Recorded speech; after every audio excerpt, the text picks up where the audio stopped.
She broke records, dominated Grand Slams, and brought an entire nation to tears of pride. Yet on the darkest night of her career, it wasn't her coach who reached out. It wasn't her family. It was the wife of the greatest clay court champion of all time who broke the unexpected silence and revealed a secret midnight phone call that came exactly when Alex Eala needed it most. Mery Perelló, the woman who has stood beside Rafael Nadal through 22 Grand Slams, 2 retirements, 2 sons, and 19 years of unwavering loyalty, almost never speaks in public. She stays silent about tennis, about her husband's students, and about everything that happens behind the closed gates of the academy in Manaker, Spain, until now. What she revealed sent shockwaves through the tennis world, and what Rafa did that midnight hour will forever change how you see him. Imagine a 12-year-old girl boarding a plane in Manila, Philippines. She left behind her language, her streets, her childhood comforts, everything familiar, to chase a dream that almost no one in her country had ever dared to imagine: professional tennis. Alex Eala landed at the Rafa Nadal Academy in Manaker, Mallorca in 2018. A wide-eyed 13-year-old with a forehand that hinted at future greatness and a backhand that quietly promised battle. She had grown up watching players who looked nothing like her rule the sport she loved. There were no Filipino role models in professional tennis, not a single one. She lived in a complete sporting vacuum. Brilliant, lonely, and driven entirely by herself. But the academy didn't care about her origins. It only cared about how hard she worked. From the very first day, the coaches at Manaker knew they had something special. Not just a gifted junior, but a fierce competitor with extraordinary emotional control that reminded them of one person in particular. Someone who had trained on those same courts, someone whose name was on the academy building itself. She won the Australian Open Junior Doubles title at 14, then the Roland Garros Junior Doubles title. The whole Philippines held its breath.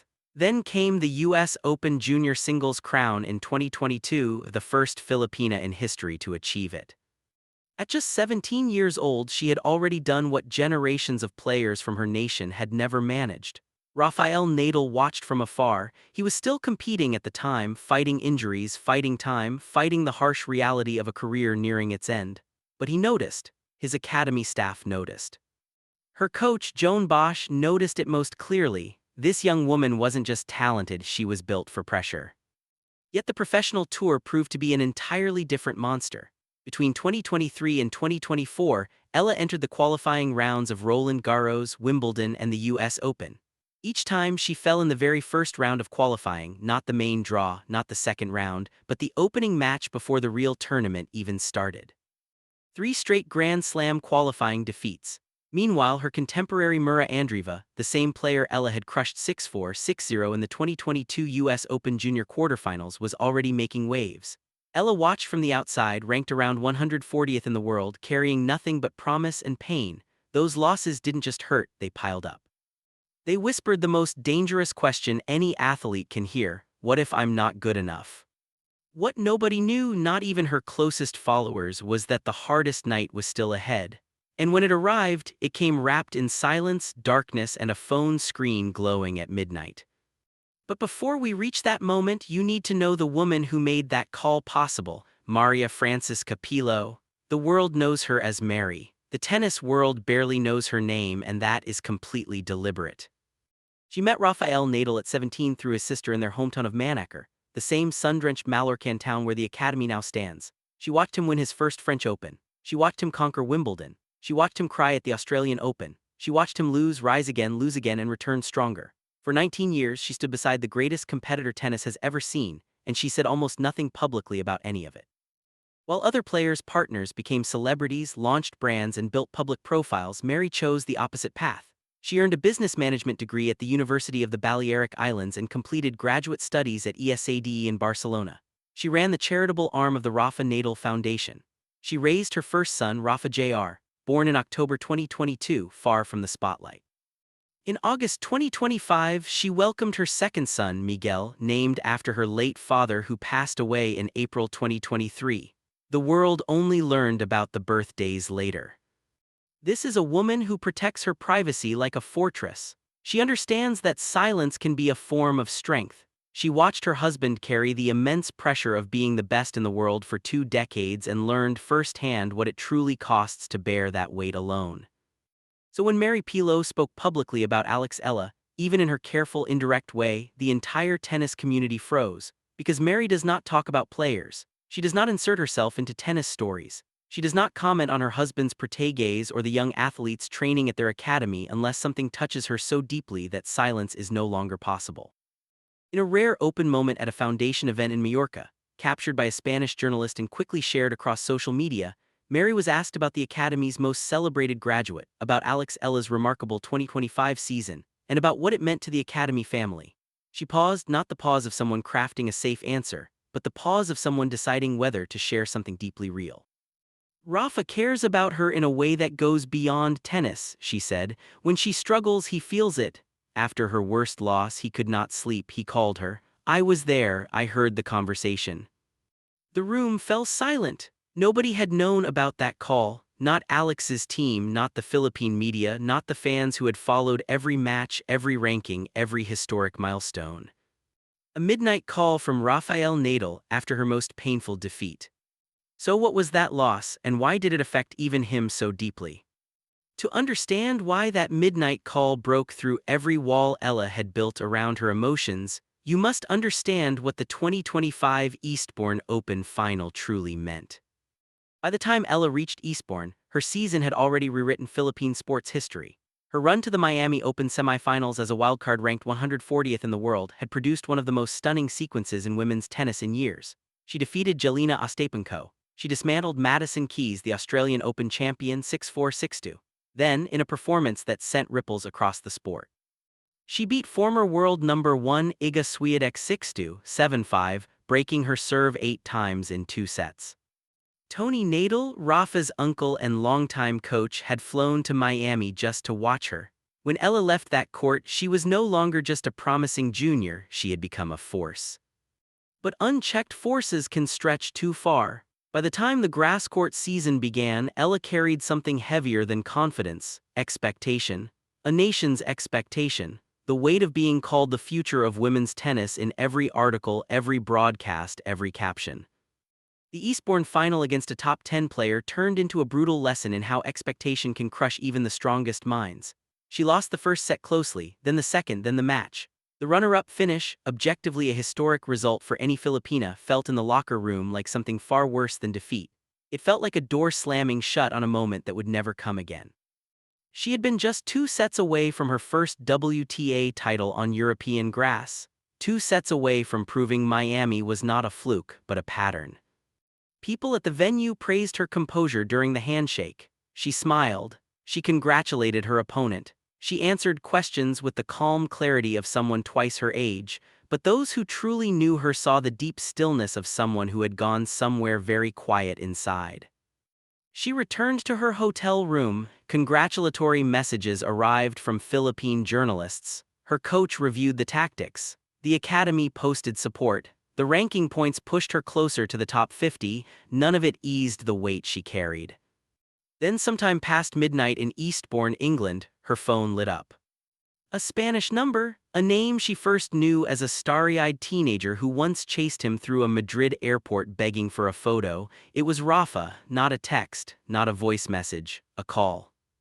According to Mery, who was right beside him, he had been awake for hours watching replays of the match, unable to rest until he picked up the phone and dialed.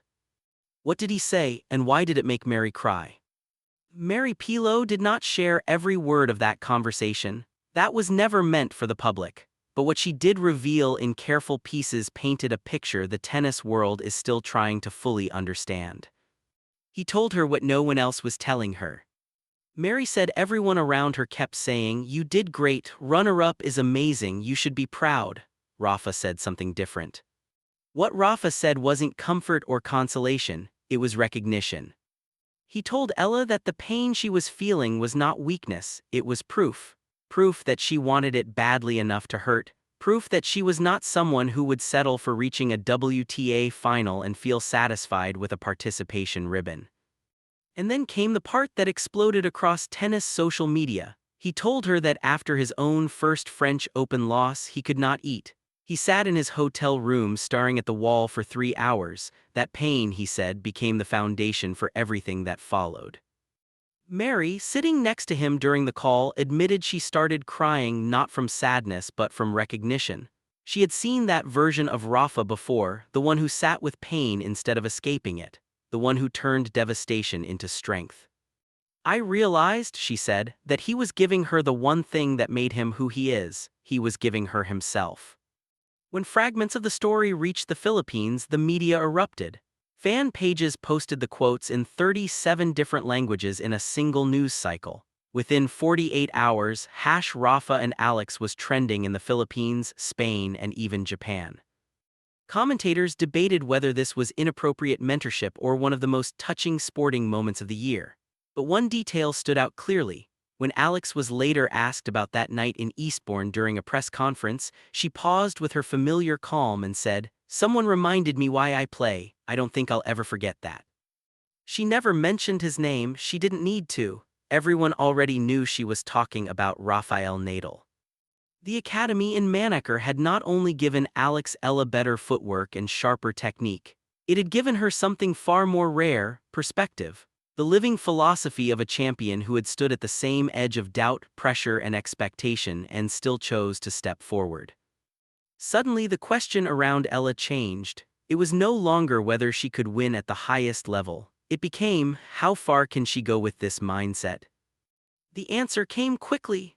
Just 3 months after Eastbourne at the US Open in New York, Eala did something no Filipino had ever done in the Open era. She won a Grand Slam main draw singles match. History was written in one night. It wasn't just the win, it was how she won. The same fearless identity from Miami returned, aggressive from the first point, taking time away, dominating the baseline. Her left-handed topspin created angles her opponent couldn't handle. And then came the shot, the flat forehand down the line that Rafa had specifically worked on with her in Manaker. This time it wasn't just technique, it was instinct, it was trust, it was deeper. That ball didn't just land in, it landed with purpose. By the end of 2025, the rankings caught up. She entered the top 50 not through hype but through arrival. She capped her breakthrough year by winning the Guadalajara Open title, a victory that felt like a powerful declaration.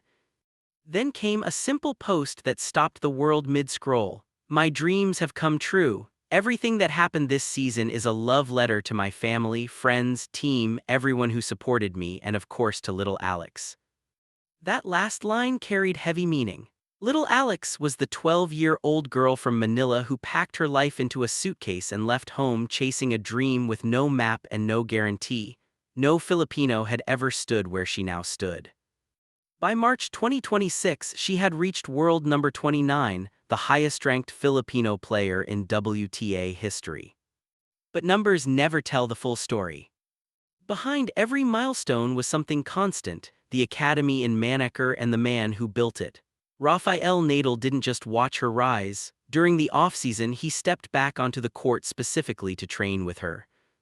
The video said everything: two players rallying on the same clay, a retired legend who defined an era and a rising star beginning to shape her own.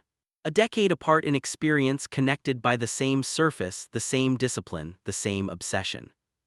Eala later called it special. Nadal's words were simpler: 1 year later it felt great to be back on a tennis court. On the surface, it was just 2 posts. No mention of the midnight call, no mention of Eastbourne, but the deeper meaning was impossible to miss. This wasn't just coach and player, it wasn't even just mentor and protege. This was a profound connection built on shared understanding, the kind that only exists between people who know exactly what this path demands: the pressure, the isolation, the cost of chasing greatness with no guarantees.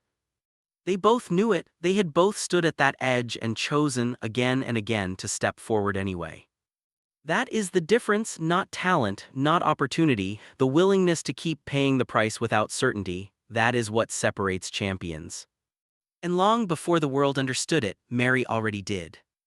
After the foundation event where she first mentioned the midnight call, a Spanish journalist asked if she believed Alex truly understood the full weight of what had been invested in her.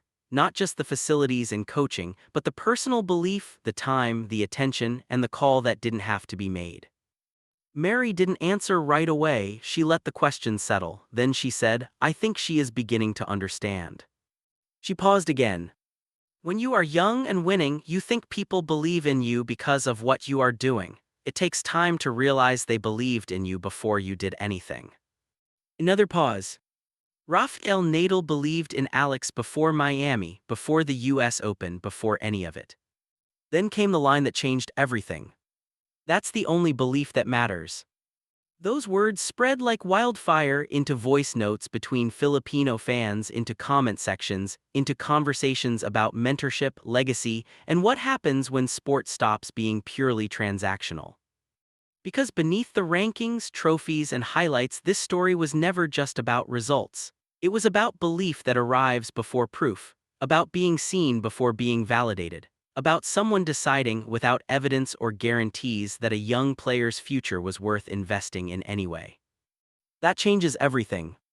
Wins can be counted, titles can be listed, rankings can be tracked, but real belief, the kind that comes before the world agrees, that is not statistics. That is the beginning of every champion's story. It is about carrying someone else's faith through the moments when your own starts to break.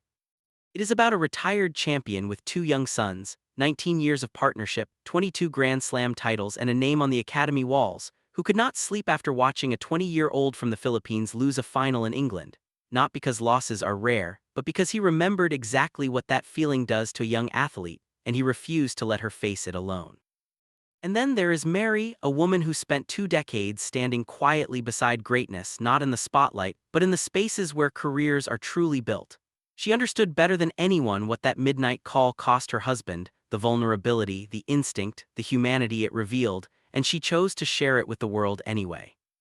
Because she believed people deserved to know that Rafael Nadal, the warrior and the legend, carried a heart big enough to reach across oceans and silence for a young player who needed it most. Right now, Alex Eala is ranked world number 29. She is 20 years old and her story is only just beginning. Somewhere in Manaker, overlooking the Mallorcan coast, a retired champion and his family watch her rise with a quiet understanding the rest of the world is still catching up to. Because this story was never really about one player. It is about what gets passed on when greatness is truly shared, not just through coaching but through presence, through perfect timing, through showing up exactly when silence feels heavier than any loss. Was it mentorship, or was it something quieter that quietly reshaped the path of women's tennis? Only time will tell. But one thing is already certain: the best chapters of this story have not yet been written. From a departure at Manila Airport to a midnight call in Spain to a place inside the world's top 30, Alex Eala's journey continues. And behind it stands a powerful reminder. The greatest gift in sport is not technique, not opportunity, not even belief. It is presence in the darkest hour when nobody else thinks to call. If this story moved you, subscribe because the next chapter is already unfolding.